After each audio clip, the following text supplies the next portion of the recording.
Good afternoon, ladies and gentlemen. I'm happy to be here today, welcoming you to our webinar, launching Innovo newest report, Circular Business Opportunities in Poland. Report was prepared as an answer on growing interest of entrepreneurs and consumers in circular solutions. And I think it's high time to speed up our circular transition.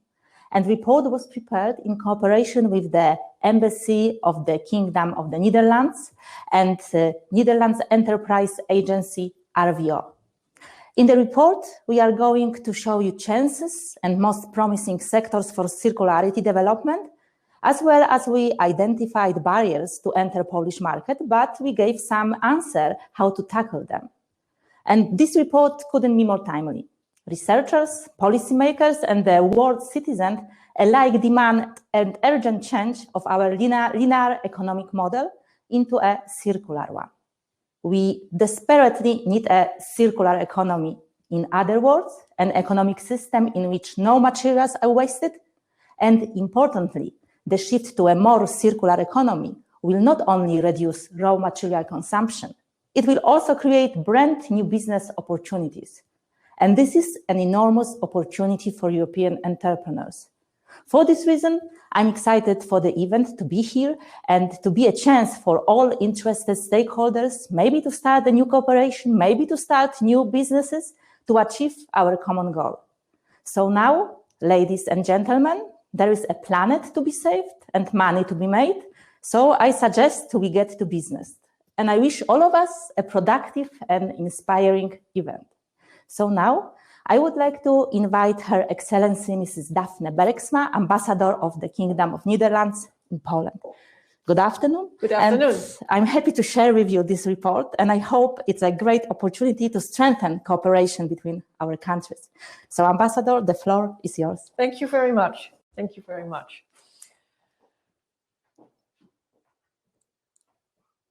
It's great to have this opportunity to talk about a topic that is close to my heart.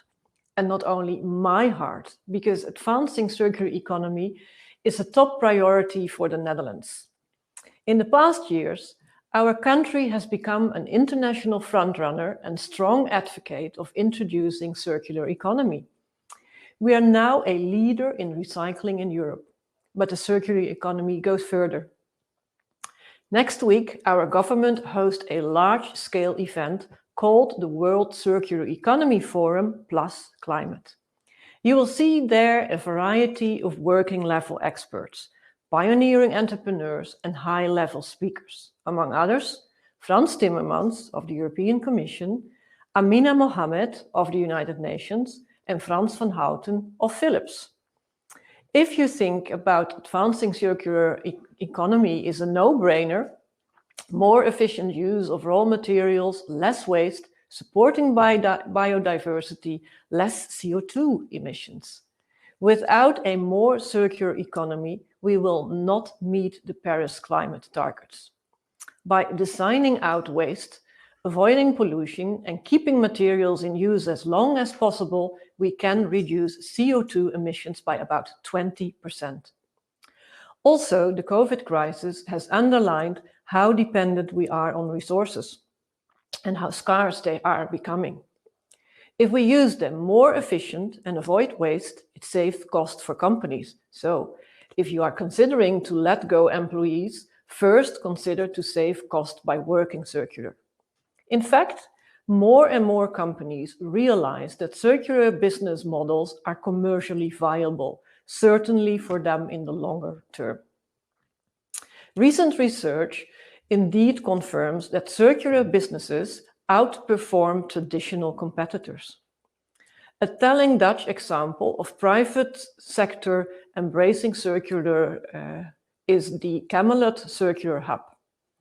More than 150 companies and 60 factories of Limburg, a former mining region in the Netherlands, want to become the first European hub for green and circular chemistry. Of course, governments also have an important role to play. Fiscal incentives and a solid regulatory framework are essential. At EU level, an additional package of measures is being prepared. In the Netherlands, Minister Stientje van Veldhoven has initiated a circular economy law.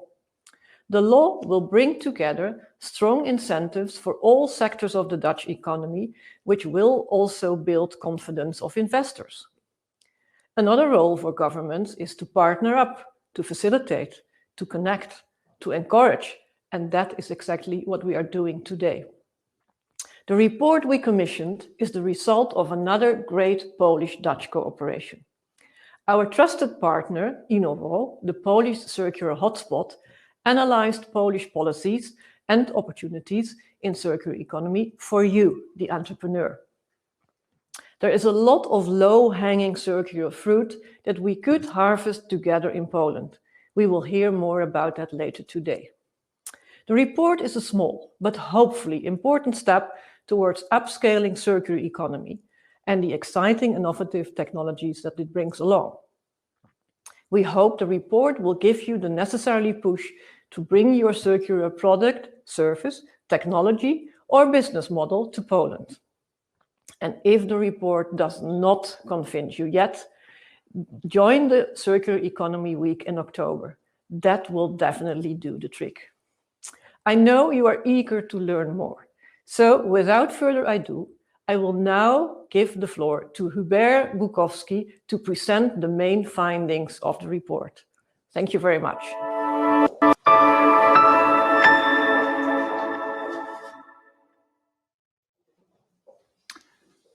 Thank you very much, Excellency. My name is Hubert Bukowski, and I have the great pleasure to present an overview of the report on circular business opportunities in Poland from a Dutch perspective. So without further ado, let's jump straight into the main conclusions of the report.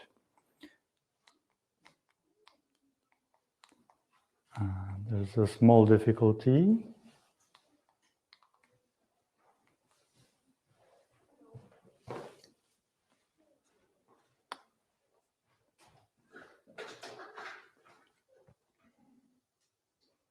This won't take much, I hope.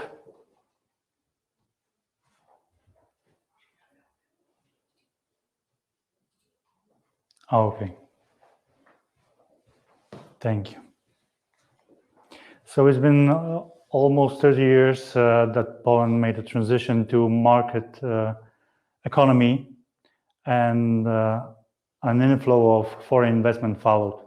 In result, the quality of life of Polish citizens has increased tremendously.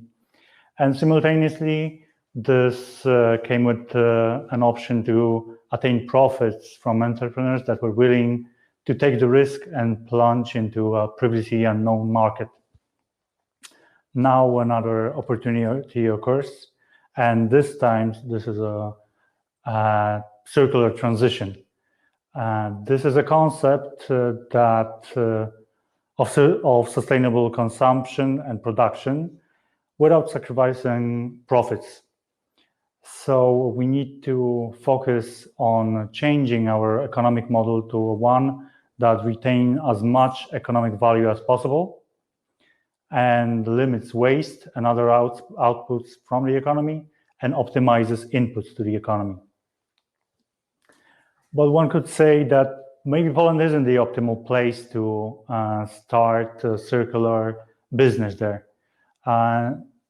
As you can see, some basic circular indicators like circular material use are much lower than the EU average.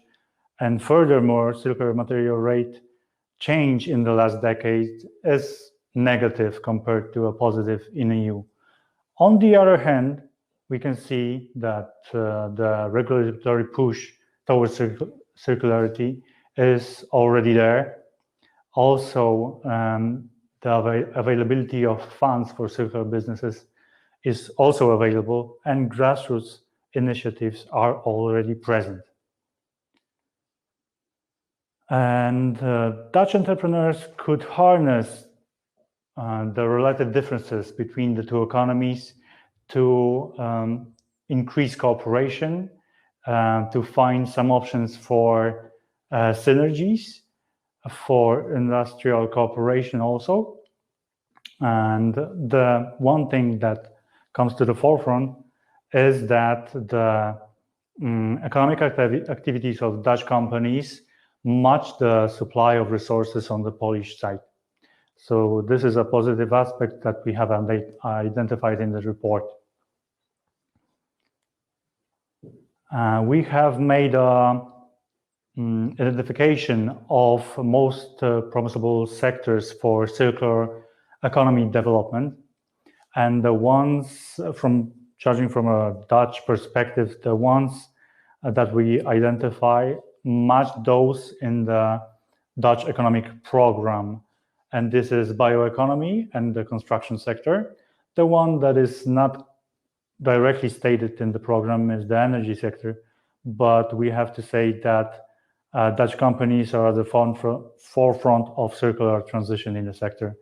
So these are these three main sectors that we have identified, and I would like to briefly browse through the recommendation and findings that we have included in the report.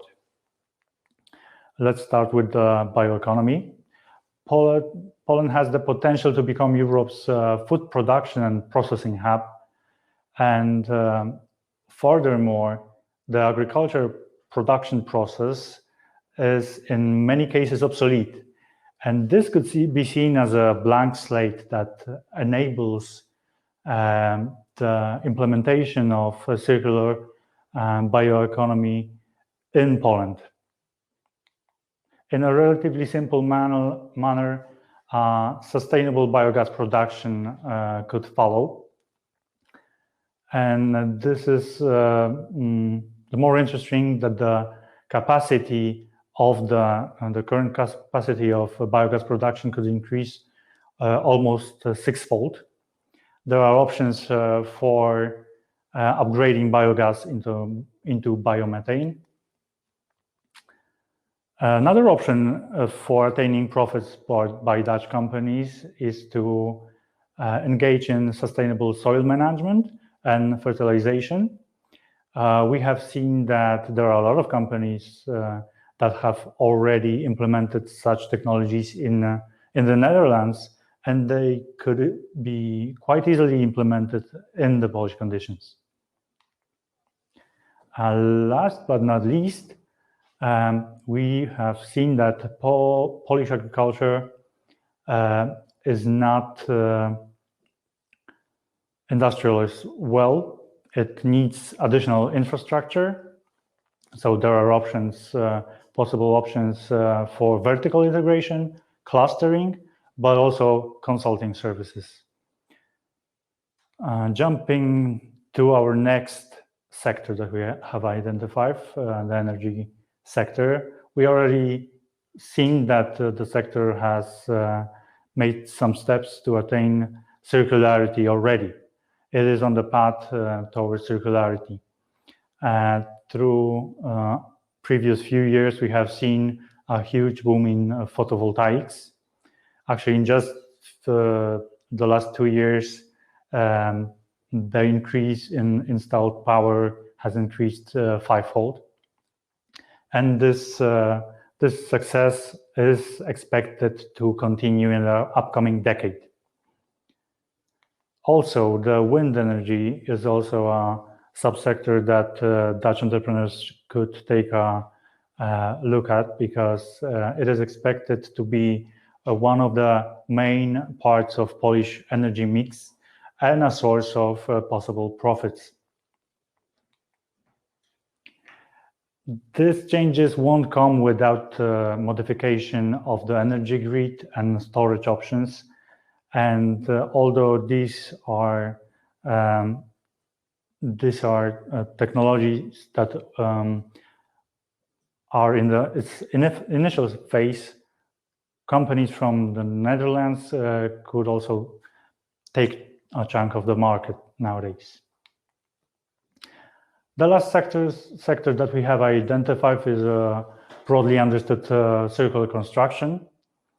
First subsector that we identified is the production of circular furniture that could take advantages of the same factors that made standard furniture production in Poland so successful, and its export position being one of the primary exporters in the world. Also, the revitalization potential is still very high. There are over 1,400 municipalities that had a revitalization program, often in prime locations, and some of them are heritage properties. So there is a huge potential of attaining profits there, especially considering that the prices of the properties are still on the rise, even in the time of pandemics. So we can see that the industry is really robust. And the last option that we have identified in this sector are the technologies, services, and consulting activities that are indispensable in implementing circular construction in Poland. And Dutch companies are at the forefront of implementing such technologies and services in Europe and in the world. I'm talking about the digitalization, material technologies, modularity, etc. When considering entering the Polish market and establishing a circular business here, you need to take into consideration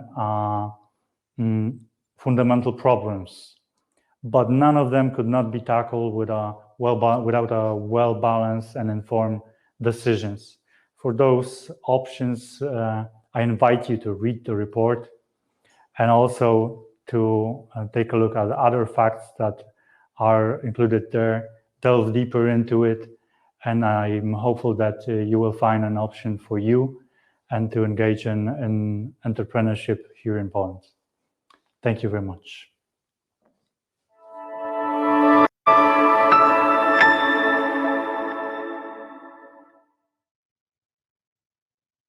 Well, thank you very much. After this very short break, I will give Hubert a couple of minutes to catch his breath and introduce myself. My name is Sanne Kaasjager. I am the trade counselor to the Netherlands Embassy here in Warsaw. And circular economy is one of our priorities. So we take extra initiative, proactive action to try to position Dutch businesses in Poland on this particular area.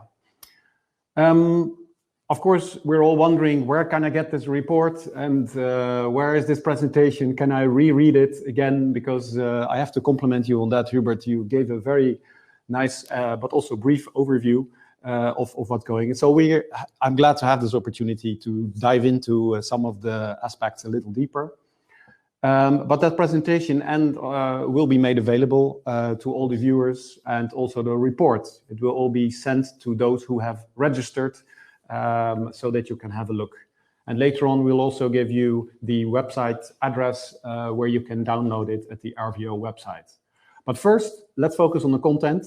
We'll have an interactive session first with you, Hubert, and then after that we'll have a panel, and then there will be also some guests, and Agnieszka Schnick, the chair of Innovo and the Circular Hotspot in Poland, will join us. So first of all, congratulations. It's a terrific report. I really think so. I'm not saying that because you're sitting here next to me, because I read a lot of reports, and this one is extremely instructive. It's relevant. It has a nice balance of, let's say, a general overview of policies in Poland, but also quite detailed in what sectors it could be interesting for Dutch entrepreneurs and investors to jump on board. It's very readable. You didn't just give us a chunk of text and language to go through, so it's also very accessible to us and to entrepreneurs, I hope. And some practical suggestions, some operational, like, okay, what next? Okay, nice, all this text and this inspiration, but what is my next step? And I have a question on that, but I'll ask you that later on. First of all, could you explain a bit, how did you approach this whole project? What is the methodology you used? Was it any fun, or was it challenging, or was it, did you fight in your office, or did you have a good time? Well, I would say that it was a really interesting process. Our starting point was to consult the things that we already think about circularity in Poland with the companies that we already engage in circular hotspot with. Yeah. So we've talked about opportunities, but also barriers, because as you know, Polish people like to talk more about barriers than the opportunities. That was the easy part. Yeah. But yeah, finding the opportunities in certain sectors, that was kind of difficult at first, it seemed. Okay. But then again, when you delve deeper into the sector, you have, it was easy to grasp the aspects that seem like there is a lot of options to engage in, and to just gather the profits from the low-hanging fruits. Exactly. So you use your network. Circular Hotspot in Poland has a very strong network. Everyone can knock on your door for advice. Yeah, right? Invite everyone. Yeah, and you expanded it probably also a little bit. And did you do any interviews also, or is it a desk study? We have done lots of interviews actually. Okay. With high-profile partners from companies that are engaged in the hotspot, and not only. Yeah. But there are no citations in the report.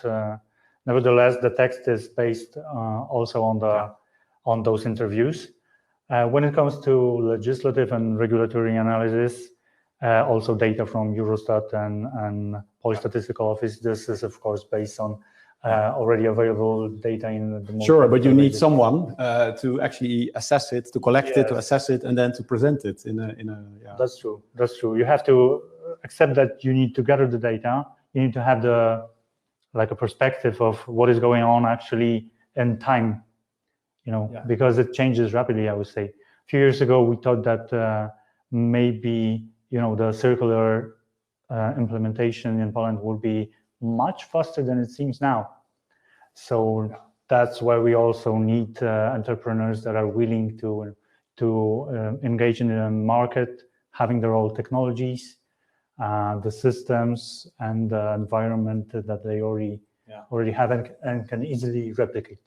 I would like to pick up on exactly that point, because it's a bit puzzling to me. You have all these drivers, a more efficient use of your resources and raw materials. You would have a demand for circular products growing. So there are a lot of drivers that could push circular economy in Poland, especially in such a dynamic entrepreneurial economy as Poland, but it's lagging behind. Yes. So I'm just wondering, in your report, I read it gaining momentum, right? But I hear you say also that you expected it to pick up earlier and to accelerate earlier, even a few years ago. What has changed? Or no, what are the reasons why it's still lagging behind, and why do you think it's now picking up pace? I would say that the playing field isn't leveled yet, though non-circular companies still have an advantage of not taking care of their externalities.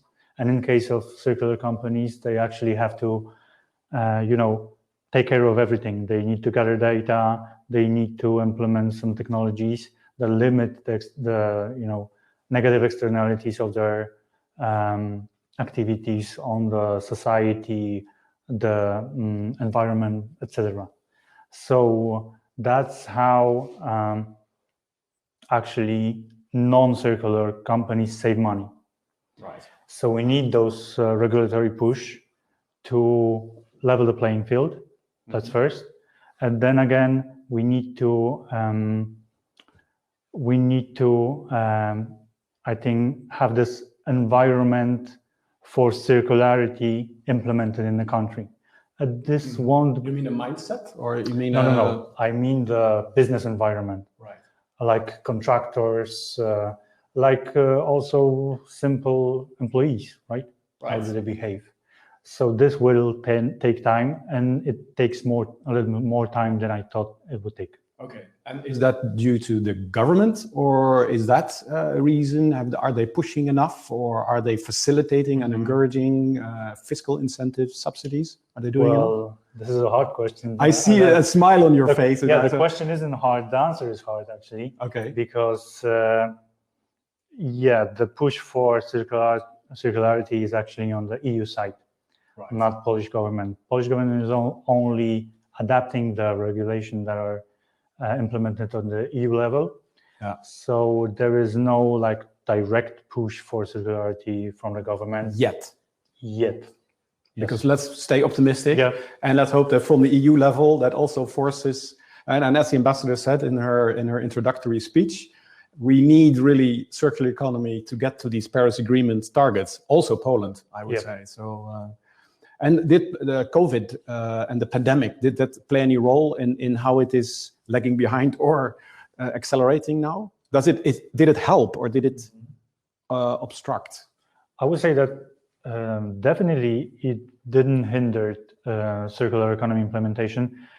And I'm talking in a perspective of Polish economy, but also the global one. Mm-hmm. We have seen that in a crisis like this one, when the lockdown causes economic impact and this and other aspects, you have to say that we need some more flexibility, robustness. Yeah. Also resilience. On the local, resilience on the local level.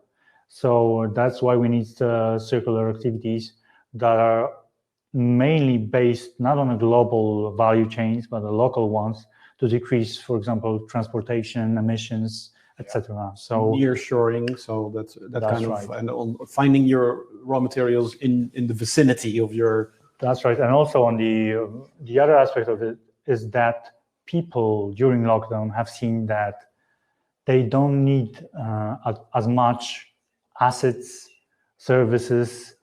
They don't need as much consumption, to put it in layman terms, as they previously thought. Yeah, but that's for debate, because frankly speaking, I think that will change quite quickly as they are confronted later on with all the abundance of choices. I think you may be right, but then again, just to ingrain in their minds that there is such a possibility, that's also a big plus, I would say. Okay, I understand.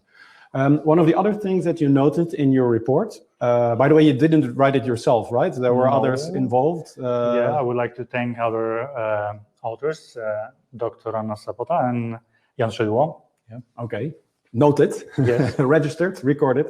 You noted that there's a big difference between the Polish circular economy, it picking up very, let's say, initial phase still, and the Dutch. So that, I mean, why would it for a Dutch entrepreneur be interesting to engage in the Polish circular economy sector, as opposed to maybe go for a more similar or a resemblant circular economy environment in, I don't know, France or whatever? Why would they go for Poland? I would say that, the economic activities, technologies, and the characteristics of the Dutch market kind of like matches what the resources and the supply of production factories in Poland have. Okay. So you can see on one hand that the Netherlands had lots of it's service oriented, and then again lots of high skilled labor, lots of cooperation with academia, and in Poland we have things that have actually been taken from the past, like high labor numbers in agriculture and manufacturing. This could be put to use by cooperation, by finding synergies, by complementing each other. Right. And also there is an advantage of a first mover of such companies as Dutch Circular ones, who can easily replicate their businesses here.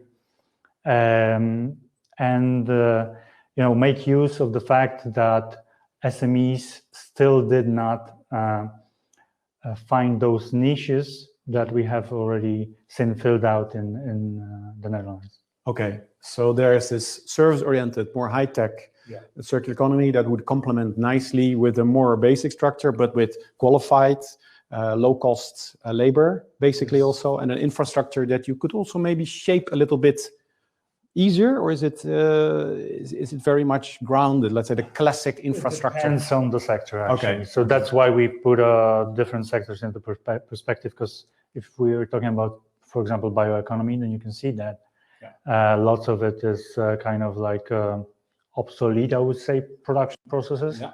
So then you can think about maybe it's easier this way to implement some some types of circular production processes, not to go back from this, high production, high waste. Right. type So you of might industries. leapfrog then in those Yeah. circumstances. Yeah. Okay. What I also noticed, this is maybe, I wouldn't call it an omission because you do call, but I have my own experience as a trade counselor, and I know of a couple of, we have also one of them as a guest today, working a couple of businesses working in plastic recycling, waste management, etc. I saw it on the screen in one of your slides, but it's not the one that the three sectors that you pick. Yeah. Why is that? Because personally, I think there is a potential there, but I don't see it back in the report that much. Yes, there's also, we mentioned plastic industry in some way, but when we have thought about it, according to the factors that we took into consideration, we have seen that the Polish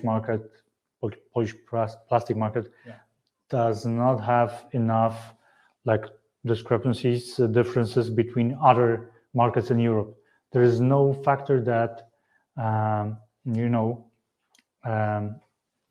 could be seen as something for entrepreneur to enter Poland and not the other country in Europe. A difference as There's no foreign actually, entrepreneur. yeah.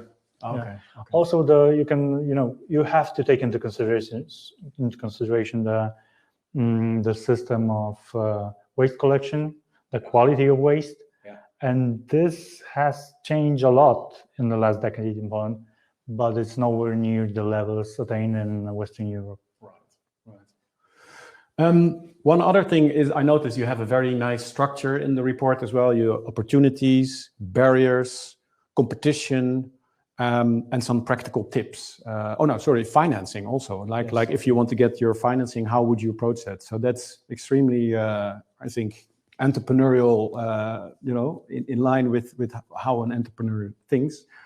What if you zoom in on the barriers? You briefly mentioned them. What are, let's say, a couple of obstacles that a Dutch entrepreneur would encounter here? Could you, for example, name 2 or 3, let's say the first ones or the toughest ones that you will encounter? The toughest ones, I would say, that's business environment and cooperation with other companies, with subcontractors, wholesalers, and this kind of entities. What do you mean by that? I mean that their thinking is still linear. They have linear model in mind when when it comes to circularity, you have to take the whole life cycle of the product into consideration. Yeah. So you care about the design, you care about what's going on with the waste, and this is not how they operate now. Oh. They have their own education and awareness as well. Yes, but also increasing their scope. Because, for example, when you sell the product, you still got to take care of what's going, of the waste that results from the product. Yeah. And this is not how Polish subcontractors and sellers work now. No. This would have to change. Okay. So that's one. I would add to that from my personal experience. One of the first things I noted while doing business in Poland, the whole culture of consultation, cooperation, what we call the Polder model, finding even with your competitors, sharing information, or very easily to find each other in the Dutch economy. I noticed that in Poland it's much more in stovepipes or compartments. Yeah. Really, does that also play a role in the circular economy? Of course, there's much less option for cooperation, for finding synergies, and industrial symbiosis, for example, is there are really few examples of industrial symbiosis in Poland. So you need to invest in that. You need to take extra time to make that value chain approach. Also change the mindset, as you mentioned earlier. Yeah. Because you have to be more open. Yeah. Share your information about your company. What do you have? What do you don't want to have? Like waste, for example. Maybe somebody can use it. Yeah. Yeah. Okay, so that's clear. Another obstacle that you would expect a Dutch entrepreneur to encounter? Yeah, I would say that that's cooperation with academia and using, state-of-the-art technologies, using funds from high-skill sectors, available to high-skill sectors, and this kind of possibilities. So they're not used to get a great finance, extent. to organize finance. We have the European Investment Bank today. Yeah. So we will ask them that question as well. Like, how would you organize your finance? But do I hear it correctly that you say that banks are reluctant to finance circular economy and initiatives? No, actually, there's not much difference between typical linear initiatives and circular ones. As for now, there are some banks that are, taking some small steps towards circular activities. Yeah. Also from, Dutch capital. Yeah. And this is a really nice thing to see, but this is nowhere near to the point as we would like to see it in a few years, I would say. Yeah. Well, it would be very interesting also to hear about that from the Polish government. Regrettably, they have, at the last notice, they have cancelled or because of unforeseen circumstances. But it would be good, at least for our embassy, also to in touch with them to talk about that and these obstacles and how to overcome them. Well, what is the most inspiring example that you found in the report? What is your personal? What gave you energy when you came across something? Well, there are lots of interesting examples. It's hard to choose one, actually. Yeah. Well, there are examples of municipalities that act together, cooperate for example, biogas production. So this actually stands out in the, in Poland, because cooperation among the municipalities is not so common. Okay. In Netherlands, that might be different, as Mr. Ambassador said. There's this new project, right? Yes. Limburg. So that's really impressive. This is not as impressive as the Dutch example, but then it gives hope that maybe in the future there will be a lot more such initiatives. It's also about, well, this is, again, it's a personal reflection, sorry, but it's also based on experience, is that as an entrepreneur, you also need to take some risk and not to end up in a sort of an analysis paralysis, as they call it, and just go ahead and also believe that there will be something in it, midterm or long term. But it's good to see that things are picking up also on the Polish company side. I do see some very interesting examples and initiatives. But anyway, Hubert, thank you very much. Thank you. You will stick around. Yes, I will. As said, the presentation and the reports will be made available. I think I'm also looking at the screen whether we have any questions coming in already, because I should mention that anyone who's watching can submit or send in their questions. So we hope to put them right here on the table when we talk with our guests. So with that, I would like to thank you again, and let's move to the next part of this broadcast. Thank you. Thanks.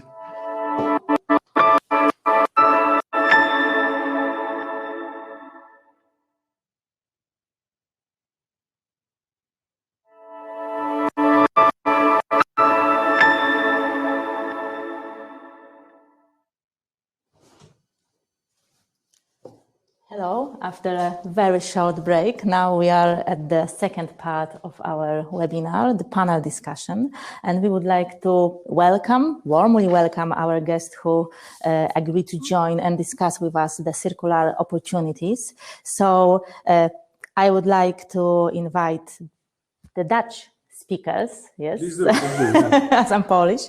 So Jan Willem Wieringa from Deszcz Plantpak company, the Dutch entrepreneur who already invests in Polish market. And I would like to invite maybe not Dutch, but Mrs. Céline Rottier from European Investment Bank. And Céline will tell us where we can maybe find the financing for the circular great ideas. So thank you very much for being with us today. And now the Polish speakers. Now I have to be very careful because my pronunciation of Polish. But next to me is Alicja Kuchera. Is it that? Very well Yeah, okay, pronounced, okay, yeah. okay. Thank you very much. From the Polish Green Building Council. And I will ask you later what that council does exactly. But apart from Alicja, we also have Marlena Tryka. It's Agnieszka Szweda, I think, from the Polish Investment Trade Agency, or PAIH, as they say here in Poland. And that's it. Then we have 4 guests with a variety of angles and perspectives. So, yeah, I'll give back to you, Agnieszka. Okay, so maybe we start from Polish Investment Trade Agency. Pani Agnieszko, now it's a question to you. So could you tell us how your organization could help the foreigner entrepreneurs, the Dutch entrepreneurs, to enter Polish market? How you can support them? Hello, good afternoon. It's a great pleasure to be part of this panel today. Yes, as I was introduced, I represent the Polish Investment and Trade Agency, and this is the agency that is like the first contact point for any company that is interested in entering Poland. And the range of services that we offer is quite vast because we assist at every stage of the process, even from the moment when an investor is considering different countries, different locations. We are advising on the Polish market. We are providing all sorts of information that is required in order to make a decision about the country to choose for investment, about the region, and about the specific location in Poland. So the information advisory services is one part. Another part is providing information about various incentives, public aid available for projects in Poland. We are also heavily engaged in making contacts for our investors with local, regional administration. Sometimes when an intervention is required, we also try to solve the problem that an investor has. So there is really pretty much we can do. And I forgot to mention that we have a very big database of locations, which is quite important for those investors who represent manufacturing sectors. We are helping hand at every stage of the process, and our services are not limited to certain range. We are quite open and flexible in terms of adjusting to what an investor requires. So I would be very happy to have a later stage if there's any interest. And apart from investors, I would like to emphasize that our agency, this is not my investment center that I represent, but there is another leg of agency that is assisting in trade cooperation, and this is like foreign expansion department. And we have a trade office in Holland that is helping in cooperation between Poland and the Netherlands. Okay, thank you. That seems promising, I think, that you have a big help in this institution. And maybe do you see an interest among investors in circular economy solutions? If yes, in which sector? If you can. This is a very good question. I was thinking about that quite a lot before joining this panel. What sector I should indicate? But I think the sector that is quite significant in our portfolio is electromobility. On one hand, it's a challenge in terms of circular economy, but on the other hand, it also creates a lot of opportunities. So electromobility is at the moment number 3 sector in our portfolio, and it will be growing because Poland is already a very huge hub for electromobility, for EV battery and component production. Number 1, because you said that it's number 3. So now I'm curious.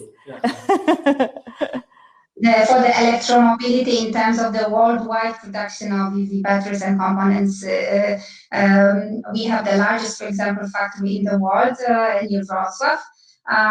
But in terms of the projects in our portfolio, the electromobility sector is the 3rd largest sector represented by investors after business services and after. People know this, but let's say batteries and also the circular production of batteries is really a Polish comparative advantage. That they in Europe, if not in the world, they're even one of the largest producers. Am I correct? We will soon. I think we will soon be quite famous for the production. It's a new specialty, and we have increasing number of new investors coming into the market. So I think we will soon be quite well known for this kind of activity. And I would like to say that all the technology-related sectors are quite new to Poland, but they are rapidly growing. And Poland has all the chances to become a huge technology hub in Europe. Okay. And what do you think Poland, what kind of attribute does Poland have to attract the foreign investors? How we can attract them to come here and make business with us? To be honest, it's quite easy because Poland has a lot of advantages and a lot of nice attributes.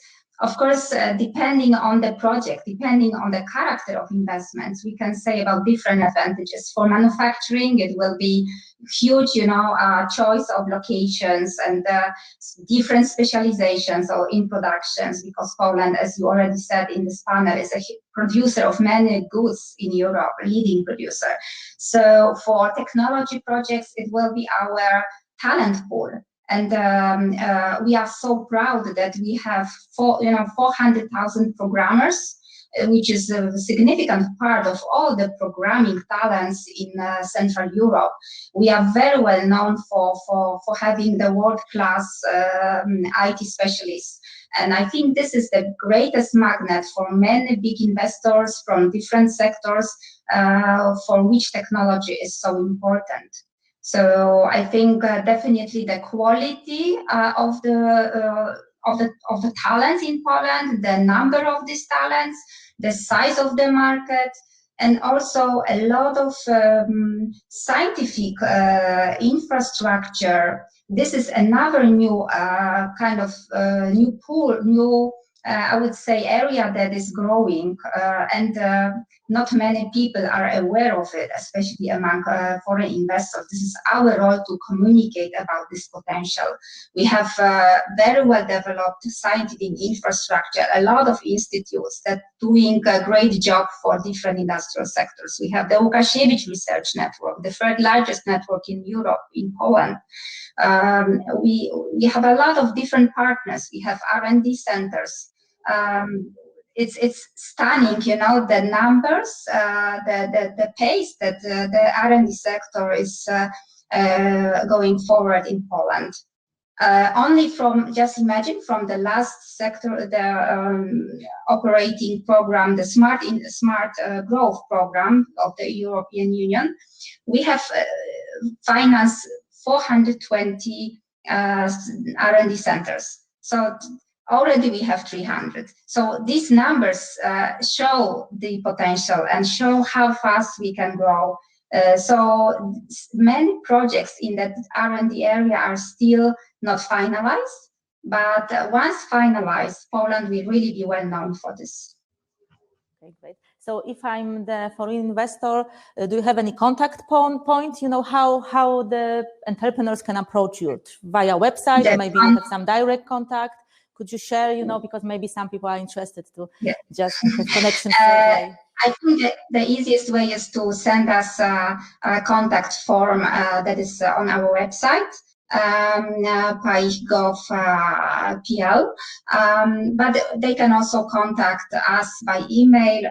We are in the investment center in Paich, in Polish Investment Trade Agency, and we have a team of like 16 people who are ready to answer any question that you may have, and we are ready to lead you through different stages in Poland. Thank you very much. Very interesting. Thank you very much, Ms. Šveda. We're moving from Paich and investment towards the construction sector, building. Alicia Kuchera, we agreed that we would address each other on first name basis. So yes, please do so. So, Sanne, Alicia, Green Building Council. What is that? What is that? It's a non-profit organization that is working towards transformation of Polish building and construction sector towards a sustainable one. Right. So that the sustainability is a new normal for buildings in Poland. This is a lengthy process. We've been working on that for the last 13 years. 13? Yes. Okay. And there is still a lot of work ahead of us. And we are part of a global organization that is called World Green Building Council. Right. And there are 70 sister organizations all over the world that work towards the same goal. And one of our great leading sisters is the Dutch Green Building Council, right, with which we have very good connection. Yes. I remember that 1.5 years ago, we even had an event at the embassy itself, also to connect a couple of players in that. Now yes. I suddenly remember. And what is your personal background? How do you end up in the Green Business Council? I started to be interested in sustainable development during my MBA studies. Okay. And this is when I decided that I want to go this path. In the past, I was in a totally different business field, producing goods in Asia. So really? it was not that sustainable. Okay. And I decided to go the right direction. Okay, good choice, good choice. So on the content, thanks for explaining. How large, by the way, is the council? Before we move into the content, is it a big body with a supporting staff, or is it? Yes, we are an organization with full-time staff. There are 7 people, 7 women who are working on daily basis. So it's like 14 people in normal. So there's some work to do on the gender balance. Oh yeah, there is definitely. Okay. Well, if I move, because green building, construction, I know of a couple of Dutch entrepreneurs also here. Actually, I read a report of the American Chamber of Commerce about foreign direct investment. And Dutch investments, especially strong in Poland on real estate. So that's interesting. So there's definitely potential and an activity there.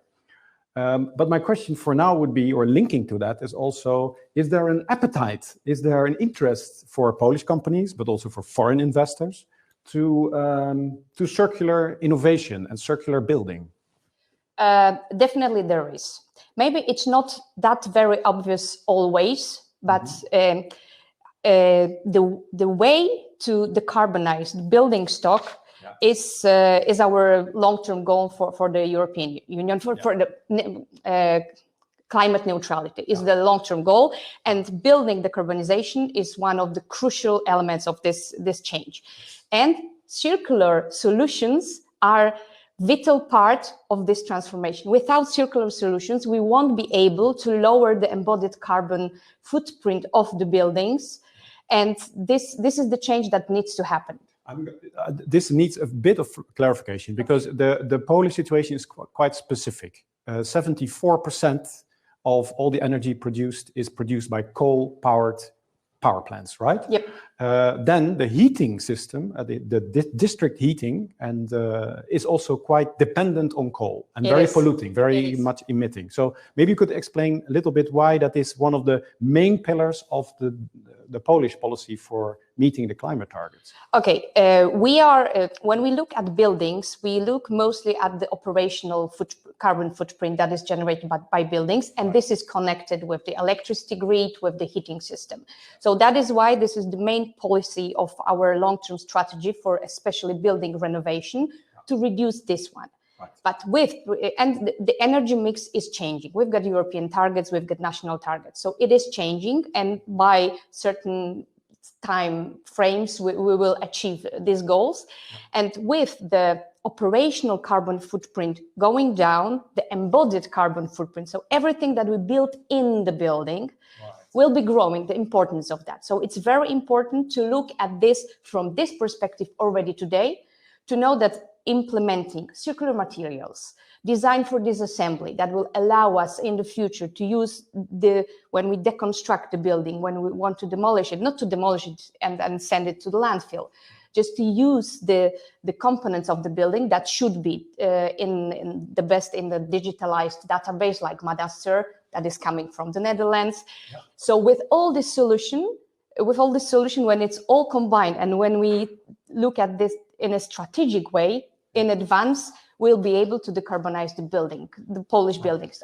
And there will be some investments as well, because I think there's one of it's not only one of the policy pillars, it's also one of the big compartments or parts of the budget that is made available for making the energy transition, right? Yes. There will be huge investments in renovation of buildings. Exactly. So we've got, there is a Polish Energy Policy 2040 that has been published last month.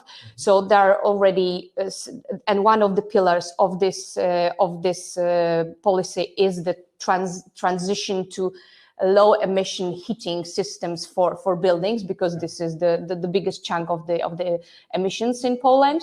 And on the other hand, there is renovation wave, from which European Union will be distributing funds for each of member states. Thanks to the funds from Renovation Wave, there will be 35 million buildings renovated in Europe in next decade. That's amazing. Yeah, that's a huge operation. Do you think that the construction sector is ready in Poland? Because it's difficult, yes? Because we know we work with them as well. We think there's great opportunity, but they a little bit construction sector is sometimes reluctant to innovation. I would call it in this way. I have to agree, unfortunately. But at the same time, if the awareness change is made, then it accelerates. Like when we look at using BIM models, right? It seems for many designers that it's so complicated and how to use it. But once the companies start using it, and then the demand side is growing, then it's like a rolling snowball, right? It's growing. Yes. I know what you mean. And some Dutch architects bureaus, or how do you say that? Yeah, architects. Designers. They're very good at this, I heard. Definitely. And I know a couple of them who are already active and exploring the Polish market.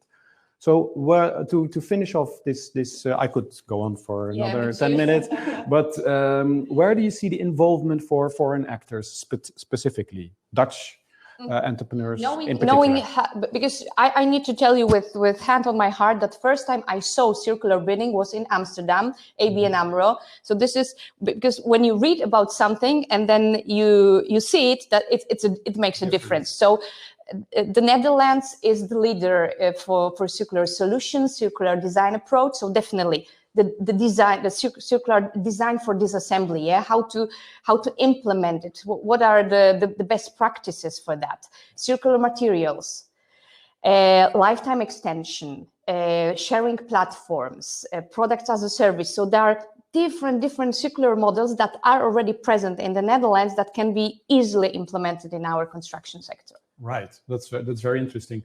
And does the eco design directive, because you mentioned the EU, that's going to push not only budgetary facilitation, but also legislation. Is that also relevant for you, this eco design directive? Do you know? Yeah, it is. Yeah. It is.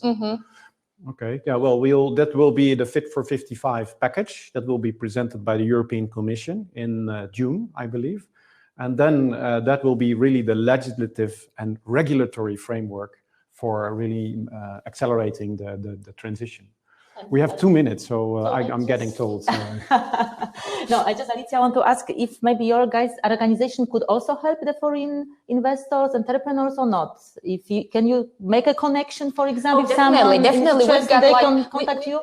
We have, because we are a membership organization, so some of our members are companies from the Netherlands that don't have even an office in Poland, so they work with us. So this kind of cooperation is possible. So definitely. Like CPZ, for example, is a known one. Yes. I want to give them a little bit of platform here, because they're doing a great job, especially also on CPK. Not everyone knows that, but it's the Solidarity Transportation Hub. It's a huge project that is planned to be built as the main airport for Central and Eastern Europe, but also for Poland. And that could also be a great chance for construction and circular building, of course. So jump in there, I would say. Back to you. So I think we are now shifting to another speaker, the Dutch entrepreneur. He already have some experience with Poland and Polish market.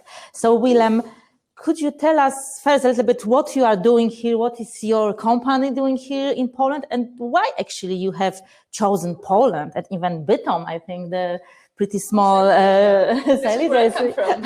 Why you chose our country for your investment? If you share with us your experience. Hi, yeah, of course. Good afternoon, everybody. Well, we already had, at that point in time, 3 factories in the Netherlands, 1 in England. We produce pots and trays for the horticulture. And horticulture, of course, is everywhere. And we were looking to further expand. We were already selling in Poland itself and surrounding countries. And we had an opportunity to acquire a factory, an existing factory in Biton. So we did in September. So yeah, we're the proud owner of that factory now. And yeah, the interesting, which is in line with the whole theme of today, circular, we use mainly recycled plastics to make lovely new products.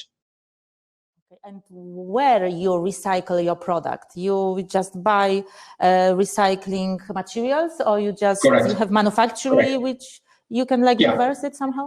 Yeah, we buy plastic that is recycled by other companies. Coincidentally, there's another Dutch entrepreneur, Van Werven, who's having recycling operations also in Poland, but many other recycling companies.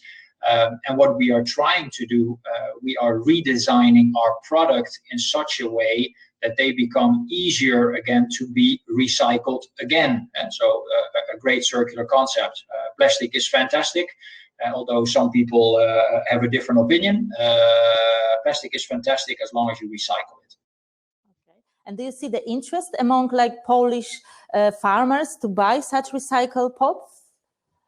Or if it's matter for them, or to be honest, we were already using recycled materials before it became fashionable and before you were invited to speak in the seminars, because it was cheaper. And now it goes hand in hand that it's also green and circular. So a few years ago, basically nobody cared. It was price. But now more and more people are starting actually to say, what is the product made of? So yes, it is becoming more and more a topic. And that has to do with the changing image as well of plastics. And because of the pollution problems in the oceans, unfortunately, there are people questioning if plastic is the right product. So sometimes often we have to defend ourselves saying plastic is a fantastic material. But of course, you got to make sure that you don't pollute. Just chip in here because Jan Willem, we talked, we know each other also a bit because we're also trying to get, let's say, the recycling policy and then the, let's say, incentives that are being agreed on by the Polish government to try to get them into the right direction, and we join up together. But you also mentioned there in that conversation that the supply, your supply, is encountering some difficulties. It's obviously very volatile market because virgin plastic used to be very, very cheap and available, and suddenly that changed, combined with the consumer demand and your client demand, etc. So how do you deal with that unpredictability of the market?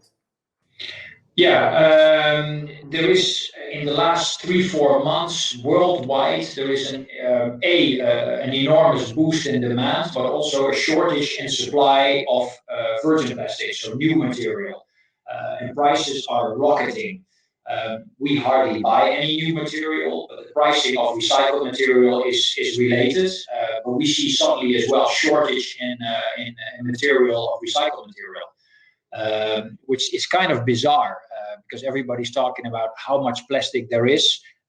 So anybody who wants to further make investments in the recycling industry, now is a great time because A, the pricing is high, and B, there is an enormous demand and a growing demand.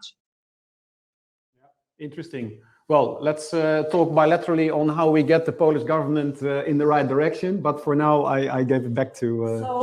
Yeah, maybe I ask you, what do you see as advantage of make business in Poland to manufacture product in Poland? And do you see any difference between Dutch and Polish market regarding to manufacturing? I mean, in terms of horticulture, of course, Holland is a bit the center of the world, and I'm saying that in all modesty. I mean, that is very strong in terms of horticulture. So the greenhouses are ginormous. If you look at the Polish market, Eastern European market, it's a bit smaller scale. So that means, we sell different type of products.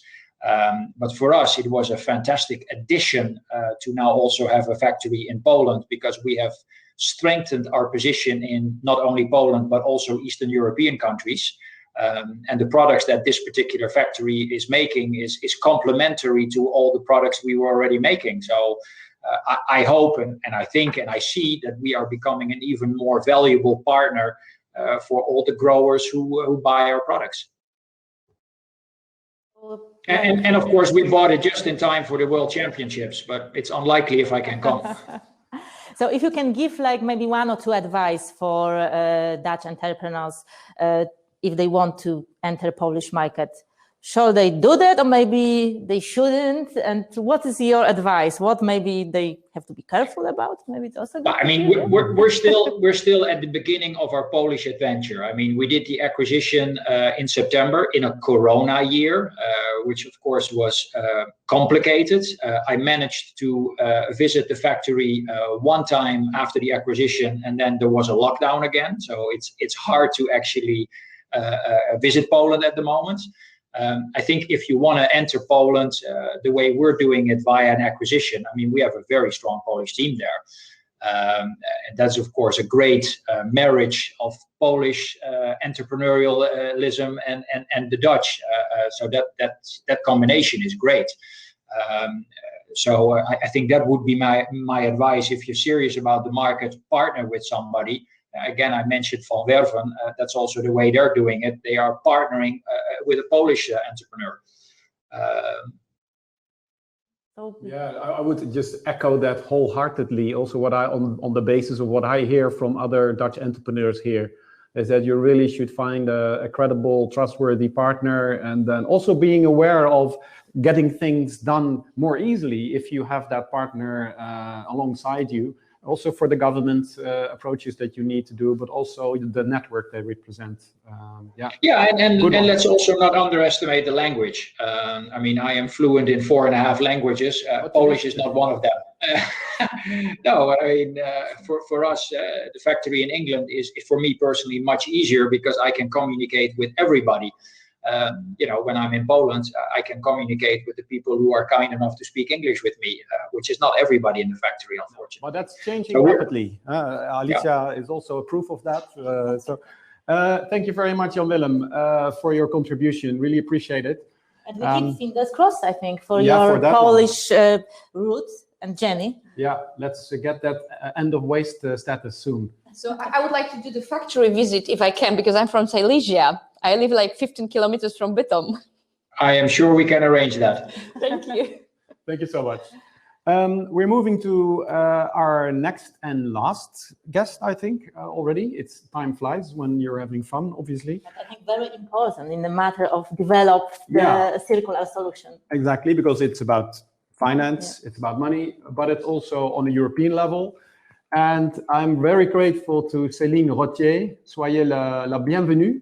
To be here at a very short notice and to share some of your tools, information, the role of the EIB. You explained to me that your area of expertise is venture debt. So that means financing of innovative SMEs, small, medium-sized enterprises, and first-of-a-kind projects in the area of circular economy. And of course, the ways that the EIB, the European Investment Bank, could help in those areas. So my first question would really be, what is the role of the EIB in circular economy? So circular economy, so first, EIB is the EU bank, which means that, can you hear me or? Not really, but I have my remote control here, so. Okay. So, so we support the EU in the implementation of policies. Circular economy is an important policy area. we have a traditional business, and we support circular economy projects under a traditional business. One of the incentives I can mention is that the EIB has set up an incentive, 5-year incentive between 2019 and 2023 for the deployment of 10 billion for circular economy projects, together with I think. excuse me? Well, that's in euros, right? Not in zloty. Yeah, no, in euros. And that is dedicated to circular economy projects, and it's being deployed together with national financial entities, such as the Bank of Gospodarstwa Krajowego. I'm sorry for my pronunciation. But next to our more standard business, as you mentioned, where I'm active, we also work on very innovative projects. And what happens is we see that when companies, entrepreneurs come up with innovative solutions, such as the circular economy, there is a step where you go from your pilot plant, the laboratory, the pilot, where you really want to start scaling up and evolve into the commercialization of your technology. And that step is tricky because it's a chicken and the egg story. It's difficult to access financing at that point. People are curious, they would like to invest, but they prefer somebody else to be the first one to invest in your project. And that's a cycle that we try to break with our thematic impact finance tools, with our venture debt. And what we do is we look at very innovative companies that face significant risk, either because the technology has not been proven at the commercial scale, or because there is still significant commercial risk. You mentioned it earlier. You know, it's unclear exactly how supply and offtake will evolve. There's a lot of changes in the pricing, so limited visibility. That can also be a reason for private investors to hold off for now. And what we're trying to do is we're trying to support and accelerate the transition towards a more circular economy. Right. And could you give an example of some Polish activities or companies that enjoy the support of your tools? So this tool, we set it up last year. So we are at the beginning, but we have it's an extension of an existing tool. We initially started in the energy sector with the development of cleaner energy. We then extended that towards the cleaner transportation, so electric vehicles. I can mention one example of a lending we've done under a regular business, which was StarMeet, from what I noticed, but under this innovation and innovative tool, and it's really for companies with innovative concepts compared to the current status quo. We haven't had any Polish projects so far, hopefully soon. Yeah, because that's also what I hear when I participate in, for example, meetings on small and medium-sized enterprises, let's say the startups and the startup community, that they tend to think very domestically or nationally and not internationally or European. Is that also your experience, that from the start, from the smallest scale, you should start immediately to think about more, let's say, European scale? And my follow-up question to that would be, do you see some dynamics between the Netherlands and Poland already, or is that something that still has to be getting started?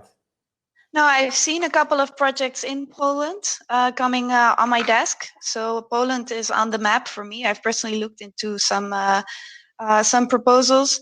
I think that from the point where you have an innovative concept and it has a certain size, because the EIB, we're a large institution, so our minimum ticket is 7.5 million. So we're looking at projects of at least 15 million euros. If you're innovative and you have a certain size, there are very limited entities that are actually willing or able to take that level of risk, that level of technological and market risk. And so we see that the projects that reach that size with that risk profile, they do land on our desk. And so what kind of projects can you think of? In terms of eligibility, it can be circular design and production. It can be circular value recovery, circular use and life extension, or it can also be circular support, so waste tracking, etc. And what the sectors that are very important for the Commission are the plastic sector, it is construction, for textile recycling, it's for IT, and I think if you look at the EU objectives, we would typically be aligned, of course, with that. Yeah, no, very, very interesting. And if you would advise a Dutch scale up, because I think if you talk about 15 million as a sort of a start volume capital, then you're really talking about, although you say it doesn't need to be proven technology, but at least it should have some scale. What would be your advice to Dutch entrepreneurs wanting to jump towards, over Germany into Poland? So in terms of what they need to do to apply for EIB support? You mentioned BGK. This is one of the bigger banks in Poland, development banks also. But maybe so that's outside. Also, entry points. Yeah, so BGK, that's outside of the venture debt initiative. So that's more of the traditional business. I just wanted to mention it. If you're looking for venture debt and your project size is at least 15 million, we have a local office in the Netherlands. So you can always contact our local office. We have, I would say, internet is a really good resource because there are a lot of products that we have. You can also find our products there, and I would say it's about in a certain way finding the right box, pot of money inside the bank. And if you have a project, it's of a large size and you have reached a certain level of maturity, it's about knocking on our door, and then we'll discuss with you, look at the concept, see whether we think it's eligible and whether we can provide support to that. We typically easy to access for such early screening conversations. Right. Well, it's really appreciated. Or Google Céline Rotier. Rotier. Yeah, you can also Rotier? send me an email. Yeah, I'm half Dutch, half French, half Dutch. So that's also a good one, and it really opened my eye to this particular EIB channel. I read a lot about it, but I always wondered how to tap into it or how to get it down to. It sounds so far away, unreachable, really. So we're really happy to have you here, that we can almost touch you and listen from your heart, that it's accessible. We're not sitting in a faraway tower. So if you have a concept, it has reached a technological readiness level of around 7. You can drop me an email, and if you think it's innovative, and I'll send you an information package.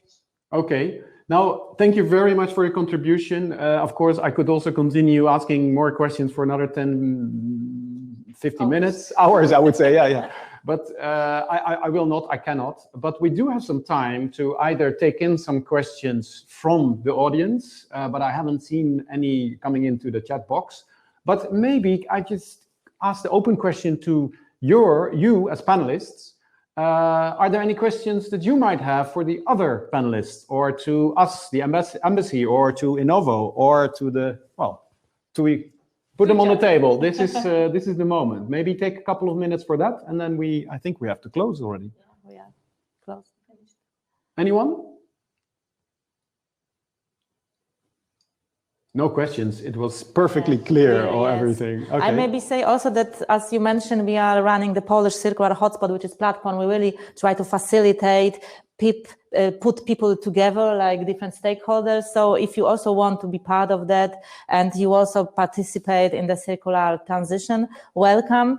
And both Polish companies, Dutch companies, we tried to show that the best practice, best case studies. So if you just want to even promote yourself and show your solution idea, you can approach us, and we are happy to really promote and spread the word. And Dutch embassy is also behind our Polish Circular Hotspot, because they help us to establish this initiative. So we really welcome. And also we as Innovo, a partner of coordinating group of European Circular Economy Stakeholder Platform, which was commissioned by European Commission and Socio-Economic Committee. And also there is like a platform when we want to promote circular economy, and we also can maybe help to connect you with the Europe, with Brussels, with European Commission. So there'll be a lot of events and meetings which we can invite you and support your solution somehow. And there was one question that I would have asked the government representative who had to cancel a presence. And maybe I can ask it you, and that is, we all know about the KPO, the National Recovery Plan. It's being drafted as we speak. It's the recovery finance, a huge sum of money coming from Brussels. And does that give any opportunities for circular economy? Do you have an idea of what is in that draft plan as it is being presented that could give an additional push to accelerating circular economy in Poland? No. Happily, I think our government also now see the importance of circular economy, and they start to create a different ecosystem which should support the development. I don't know particularly what will be in this KPO because it's still kind of in design phase, and there is a lot of, I think, burden put on energy side. Yeah. But for example, I think soon we will start with national government platform for circular economy. And there will be, I think, in preparation, some other activities supported by government, which really have to facilitate the companies to develop their ideas. Although I would say that in Poland, I think the local administration are a little bit more active. And there are a lot of hubs, like local regional hubs and money, which are dedicated to help local entrepreneurs, SMEs, to help them understand and make the shift into circular future. Yeah, and there's also Dutch consultancies who are helping these municipalities to develop a strategy. Yeah, exactly. So we also planning to make a few workshop and training for Polish SME how they can change their operation, like everyday operation, into more circular business model way. I can add to it. Sure. There's growing number of funds available for circular projects in Poland, both at national and local level. So we observed it recently in the last year, especially. And like two days ago, I was approached by one of our partners, Politechnika Śląska, who is submitting the tender for consultation for Podkarpackie region, which is related to perception of circular economy among entrepreneurs, among general public. Right. So to lower the threshold. Exactly. Yes. Yeah. So this awareness is definitely growing. And I'm glad that we touched this, because I think on local and let's say municipal or regional level, there's a lot happening and a lot of willingness also to step forward or to make progress. If I have maybe opportunity, I also welcome you on 19th of April. We will present the result of our one-year project with Metabolic Foundation, where we scan 3 Polish cities, Krakow, Lublin, Gdańsk, and we investigate, resources flow through this city, and we prepare the circular strategy, how the cities could change into more circular way. So if you want to see and check if these 3 Polish cities could be leaders of circular economy in Poland, please join us at 19th of April. Great. Okay. Well, I think that basically sums it up. Do you want to? Well, thank you, of course. Thank you. And we see you, I think, all at Circular Week, yes, in October. And maybe we have one slide left with the website address where you can register or ask for the report. And so that will be the RVO website, I think, or our own embassy website, where the report also will be made available. So the report will be linked to the RVO and embassy website. You can see, I think, in a second the address, but we also send to all participants the link. Then you can download the full version of report. So thank you very much for watching. Thank you. And I hope to see you again soon. Goodbye. Bye. Thank you.